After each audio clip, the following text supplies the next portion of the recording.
Thanks very much, and what a turnout again. Thank you very much for coming. And I just want to thank Mike very much. It takes a lot of courage to share your personal story in front of a big audience in a small town like Port Macquarie. So, Mike, I thank you very much. I think we all...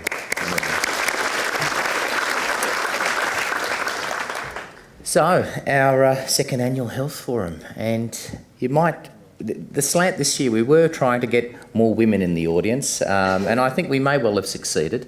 And the reason why I'm going to talk about prostates to what we thought was going to be primarily a women's audience is that most of the time when I see men for prostate problems in the office, it's because their wives have made them come. As you've heard from Mike and from Jamie, it's wives and families that make you come.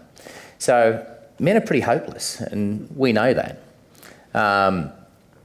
Most men need to have their arms twisted, and unless they've got the man flu or unless there's something physically wrong with them, they don't really seek help. They want to ignore it. We're young, we're busy, we just don't bother. So we're not as health aware. And unfortunately, prostate cancer is symptomless in its early stages, and we need to focus on younger men getting tested. It's preventative. So that's why I'm talking to you. And we need to remember that behind every great man stands a surprised woman. So where is it? That's the first thing. We all know men have got a prostate, but we don't really know where it is or what it does. So this is the kidneys here. They filter the blood, make the urine, and the urine goes down these tubes and into the bladder, all right? And then just beneath it is this thing called the prostate. And the bladder's a muscly reservoir that forces the urine out through the middle of the prostate, out through the penis. Now, if we look side on here, there's the penis, the urethra, the testicles there's the back passage. This thing here is the prostate. And that's why we sometimes stick our finger in the rectum to have a feel of the prostate. Okay, so that's where it is. What does it do? Most of the fluid that comes out with ejaculation is fluid that's made by the prostate. And essentially, it helps sperm do what it's got to do.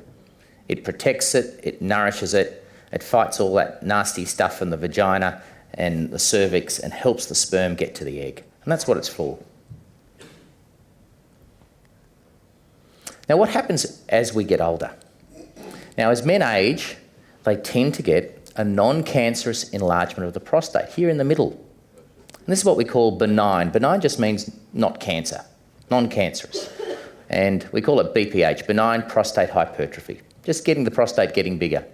And it affects urination with age. And look, it happens to all of us. It's probably from our 40s and onwards. Most men can't pee as high up the wall as they could when they were 10. Okay? We know that. You girls know we all play that game at school, don't you? So, and our waterworks do slow down. It's like your hair greying, things change as you get older, and it's a gradual process. And it's caused by testosterone, okay? There is a way to prevent it. And I know most of the women in the audience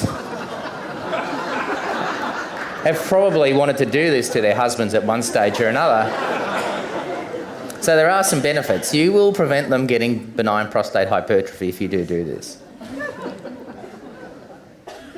So what are the symptoms? What are the symptoms? What happens? So it's pretty easy to understand. Here's a pump and a reservoir and a tank, and this is the pipework. And the pipework's been narrowed.